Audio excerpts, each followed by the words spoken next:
ब्राजिलका star midfielder क्यासिमेरोले Manchester United छाड्ने भएका छन्। क्लबले जनवरी 22, 2026मा आधिकारिक घोषणा गरेको छ कि 33 वर्षीय क्यासिमेरोको सम्झौता यो सिजनको अन्तिममा जुन 26मा सकिनेछ र क्लबले 1 वर्षको सम्झौता नवीकरणको विकल्प प्रयोग गर्ने छैन। क्यासिमेरो 2022मा रियल म्याड्रिडबाट करिब 70 मिलियन पाउन्डमा युनाइटेड पुगेका थिए।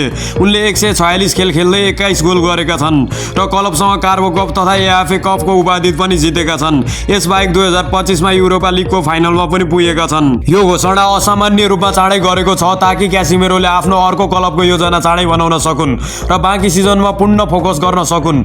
उनी ब्राजिलको लागि 2026मा विश्वकपमा पनि खेल्न सक्ने सम्भावना छ। अब उनी जान सक्ने सम्भावित क्लबहरू साउदी प्रो लिग अल नासर। धेरैजसो रिपोर्टहरूले यो सम्भावना बलियो देखाएका छन्। क्रिस्टियानो रोनाल्डोसँगको चर्चा लामो समयदेखि छ र साउदी क्लबहरूले उच्च तलबको प्रस्ताव दिन सक्छन्। मेजर लिग सकर अमेरिकी क्लबहरूले उनको नाम र अनुभवलाई आकर्षक रूपमा हेरिरहेका छन्। त्यहाँको कुनै पनि क्लबले 33 वर्षीय स्टारलाई इच्छा देखाउन सक्छन्। ब्राजिलियन क्लबहरूले घरेलु लिग फर्किने सम्भावना पनि उल्लेख गरेका छन्। अन्य केही युरोपका क्लबहरूले चासो पनि हुन सक्छ, तर मुख्य फोकस साउदी र अमेरिकी लिग हुन सक्छ।